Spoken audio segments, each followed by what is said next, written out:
In the headlines, police rescue 2 persons abducted during attack on U.S. Embassy staff in Anambra. Court nullifies Abia State Governor-elect Alex Oti's candidature. All Labour Party candidates in Abia, Kano states. Litre of petrol price drops by 3.87% in April. And on the foreign scene, 4 people killed in Eastern Democratic Republic of Congo's ambush near Gorilla Park. Hello and welcome to News Update on Trust TV. I'm Sagir Ibrahim.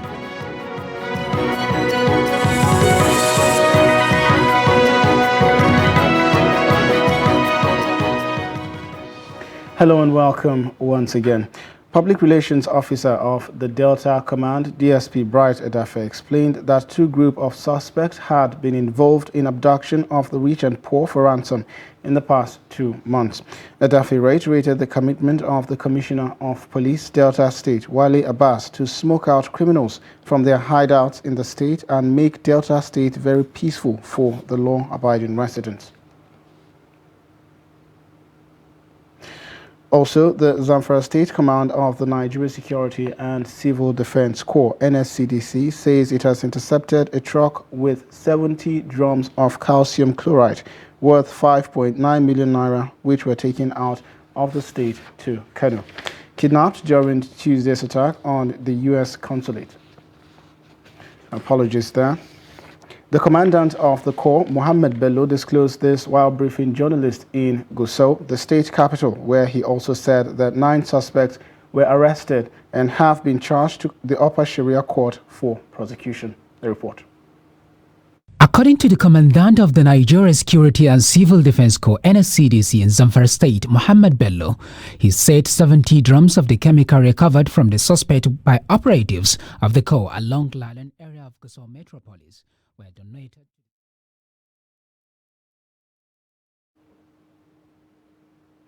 Also, a federal high court sitting in Kano and presided over by Justice M.N. Yunusa has nullified the candidature of the Abia State Governor-elect Alex Oti and all the candidates of the Labour Party in Abia and Kano states.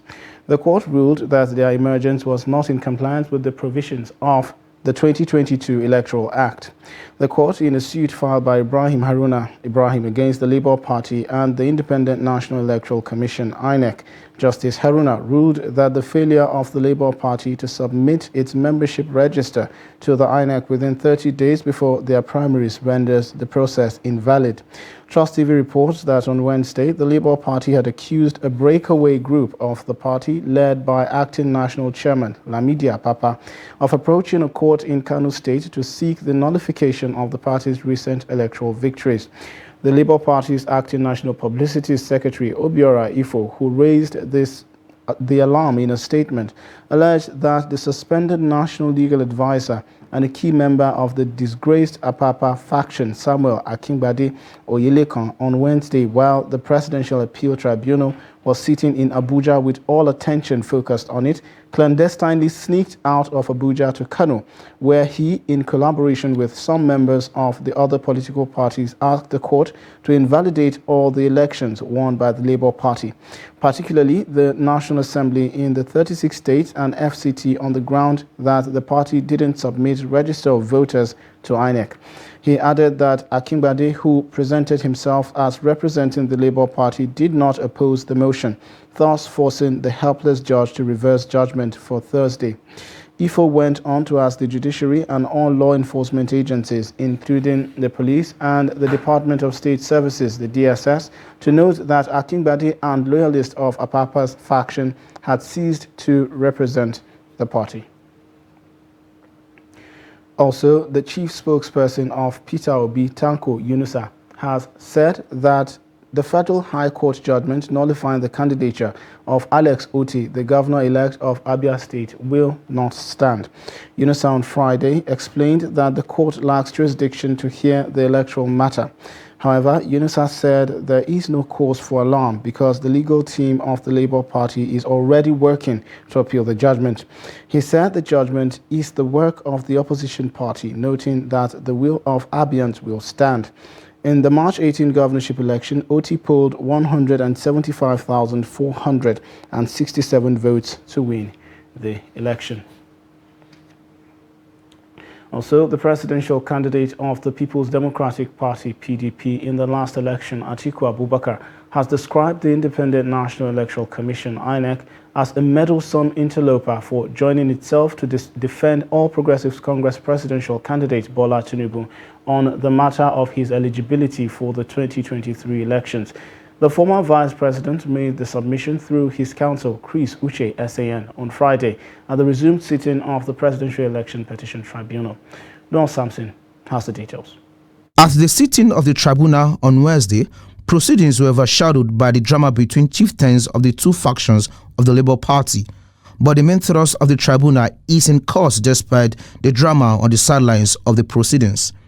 At the resumed sitting on Friday, PDP candidate Atiku Abubakar, through his lead counsel Chris Uche, SAN, insisted that INEC ought to be neutral. He said, however, the electoral umpire had somersaulted by turning itself to a busybody and meddlesome interloper by taking up the defense of APC candidate Bola Tinubu against the provisions of the law. Surprised that INEC left issues relating to the conduct of the election to begin to fight a proxy war for the second respondent, that's Tinubu, because if you look at the processes filed, all they were saying was to strike out the paragraphs where we pleaded issues relating to Tinubu's qualifications. So we said, no, that is not for INEC to do. Tinubu has his own counsel, APC also has their own counsel. The INEC should have been neutral as far as those issues are concerned and restrict itself to the defense of the election it conducted, which it claims that it conducted in a free and fair manner. That's the point we made. Meanwhile, the two factional chairmen of the Labour Party were both present at the court after the thoughts that happened in court on Wednesday. The Independent National Electoral Commission, All Progressive Congress, Bola Ahmed Tinubu, and Kashim Shettima have all asked the court to dismiss the application by the petitioners, Peter Obi, and the Labour Party to televise live the ongoing proceedings by the Court of Appeal on the presidential election petition.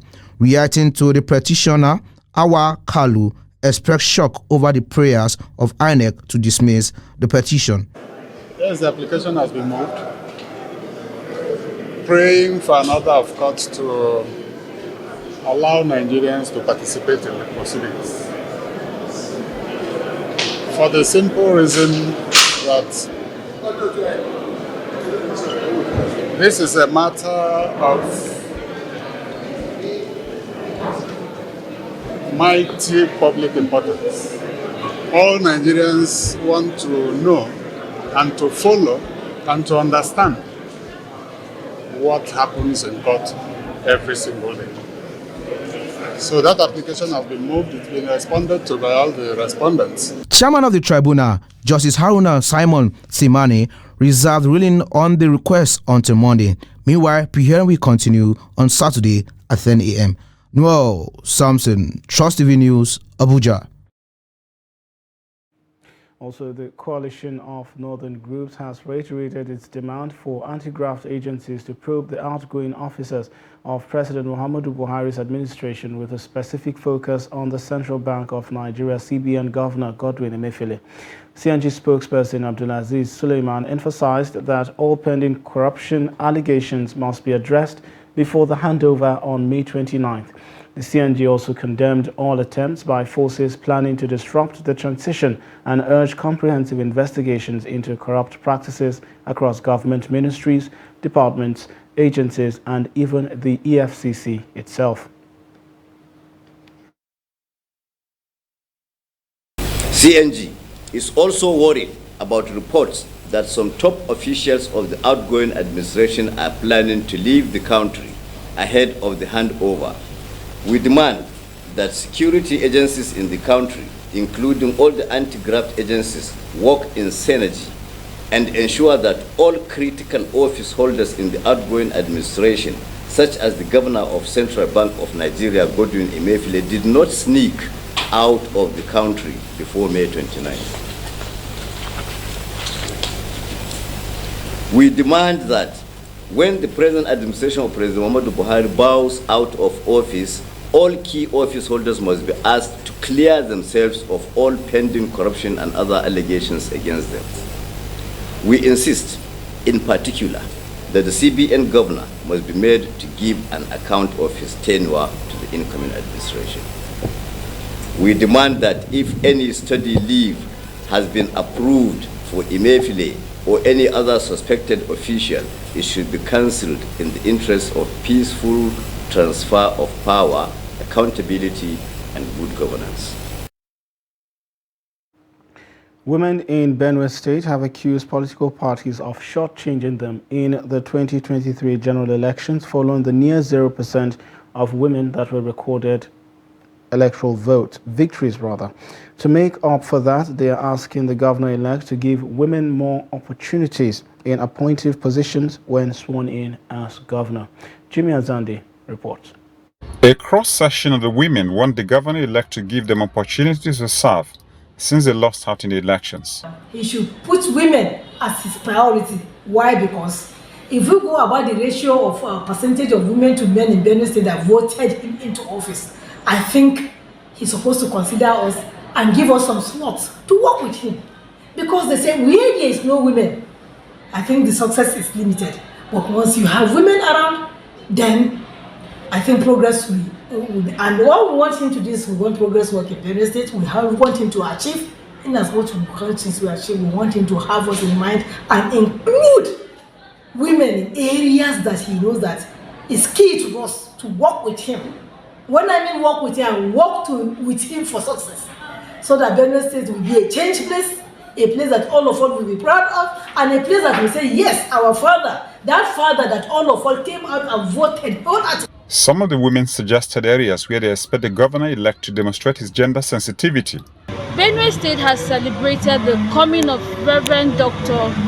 Father Hyacinth Alia so much, and we the women are not out of it. I saw lately a uniform of some 20 women who have decided to make themselves useful in his administration, even though they've not come out properly to say that to him one-on-one. I am hopeful that with all the jubilation going about, most especially from that group, the women groups in the state, and even those in academics where I belong, we are hopeful that he will find the women worthy of some appointment. To other women, the elective rules are not enough, hence they are of the opinion that women can better contribute their quota through appointments. You know, sometimes they just give some women some appointments and we think that balances it out. No, I don't think it does. For me, women are not doing very well when it comes to elective positions. I'm hoping that changes as time goes on, but when we say as time goes on, that's this political season is almost rounding up, which means we're looking at another 4 years before women come up again. I think there's still much to be done. I think political parties need to seriously look into the issues of bringing women on board. I think as a society in Benue State, we still also need to encourage more women to come out and, you know, participate as candidates of various parties. In less than 2 weeks, Reverend Father Hyacinth Alia will take off of office as the 6th democratically elected governor of Benue State. As the day inches closer, residents have continued to pour out their individual and collective expectations from the new administration. You're watching news update on Trust TV. Still to come. We'll take a look at a viable alternative to orthodox medicine. This and more after the break.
documenting the Nigerian story.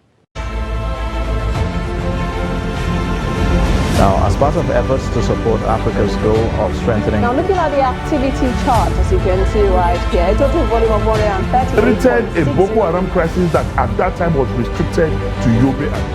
How secured are they? You can see security men with blood. This is the road leading up to the... Already, if you look at English squad, you are looking at EPL, you are looking at their names. You are not looking at...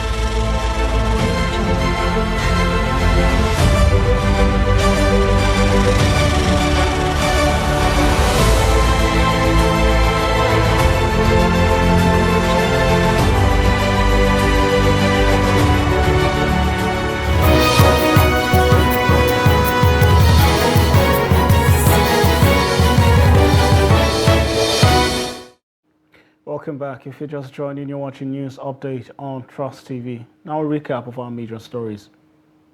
Police rescue 2 persons abducted during attack on U.S. Embassy staff in Anambra. Court nullifies Abia State Governor-elect Alex Oti's candidature. All Labour Party candidates in Abia, Kano State. Moving on to more stories, some residents of the FCT have called on the government and well-meaning Nigerians to cooperate with auctioneers to enable them achieve their set objectives. Kabir Lawal in this report finds out how residents at all levels can be educated and have access to auctioneers. Take a look.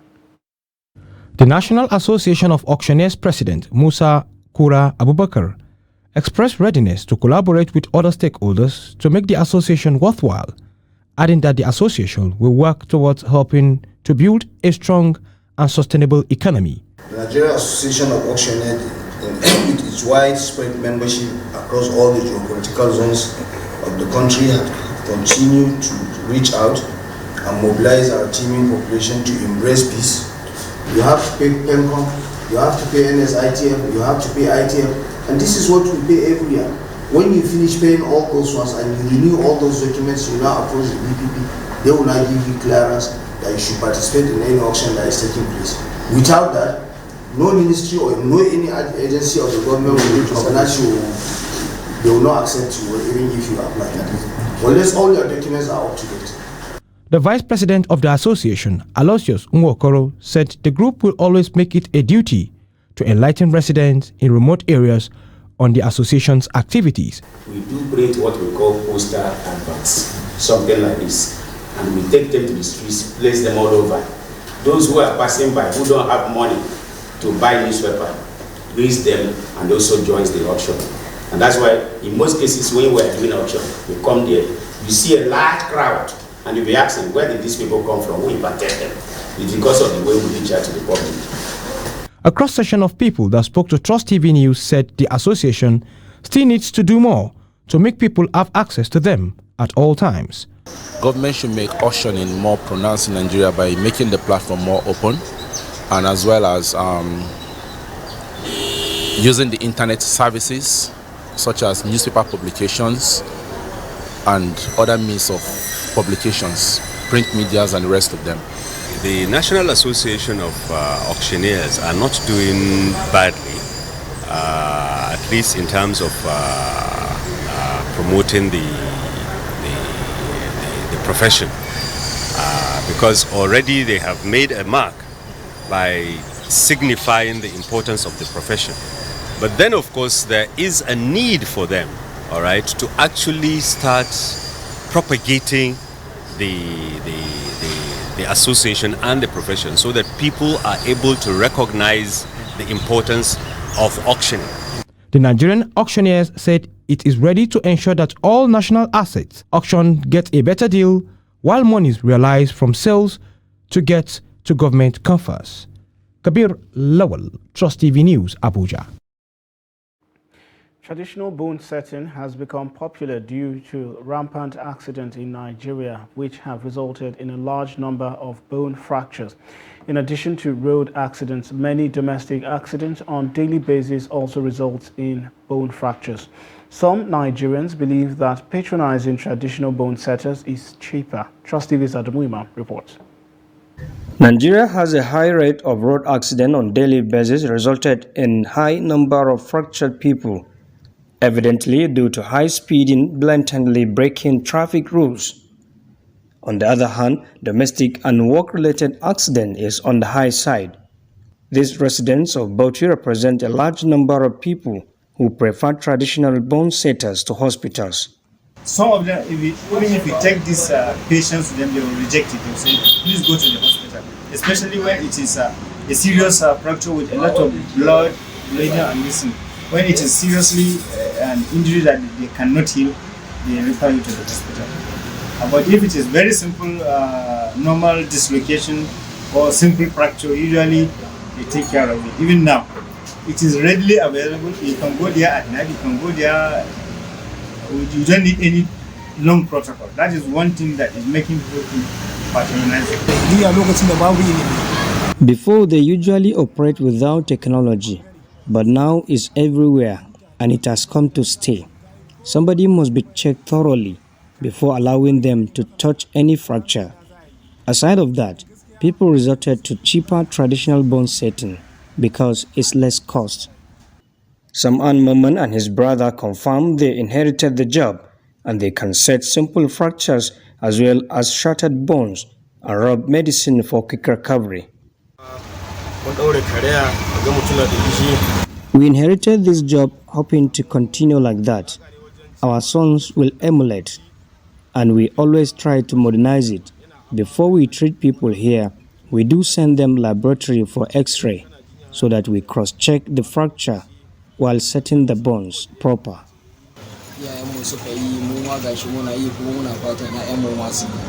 One of our problems here is that some patients are eager to recover and they try to stand up or move in while the fracture is not healed.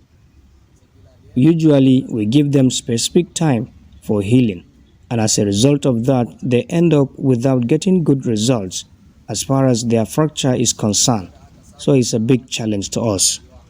However, according to the traditional setters, there are some fractures that are complicated, which are always referred to orthopedic hospitals to complement their work.